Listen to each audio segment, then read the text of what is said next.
morning mga ante, ito na naman gigising ako, miasa ma'am, syempre pinatulog ko muna ang aking anak at pinaligo para magkasikaso ng kanilang gagamitin para bukas.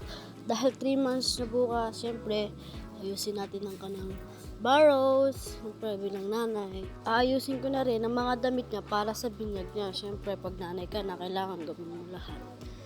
Kung magaman ako nagkanak, magiging mabuti naman ako para sa anak ko. Siyempre, yun na. Ito nga pala, asikasuin ko ang mga gamit niya. Ito nga pala ang ginagamit kong oil sa kanya pag maliligo siya, ganyan. Yan, yung mga wipes, mga kailangan niya kasi 2 months pa lang siya. Yan. Masyadong hindi ko pagamay itong pag-edit kasi nga baguhan pa lang, di ba? Hindi ko pa sure kung alam niyo na. Tapos na ako sa ginagawa ko para sa kanyang liguan at nagliligpit na naman ako ng aming igaan, di ba? Kitang-kita nyo naman napakagulo, napakadumi. Oh. You can see, napang dahan-dahan lang tumilis yan dahil tulog ang aking anak.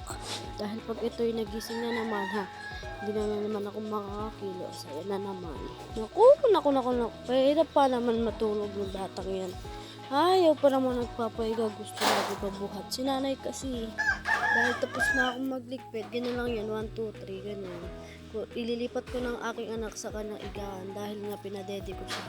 Breastfeeding kasi ako, kaya kung saan na lang siya matutulog, syempre, ayan, ililipat ko na siya. Akala ko pa nga magigising siya dyan. Sabi ko pa kasi sipon, na naman ako makakapag-vlog neto. Ayan, nagpunta nga ako sa loob para gulihin yung dalawa kapatid ko, pinapatulog at ang aking pamangkin. Yan, pinapanood nila ng nakakatakot para matulog sila, di ba? Napakapasaway ng dalawa. Ayusin ko na nga pala ang aking sinampay dito kasi alam niyo naman, bilang nanay at asawa, kailangan gawin na lahat. Ko alam kung magugustuhan ba ng karamihan ng aking bini-vlog, pero ito lang naman ako, hanggang nagtsatsaga. Kasi wala akong ngayon, ang ulam namin ngayon ay sinigang na bangus. Ayan, napakasarap niyan. Ngayon, papakita ko sa inyo kung saan kami naliligo, ng bayan, naglalaba. Yan. Kita niyo naman po, di ba?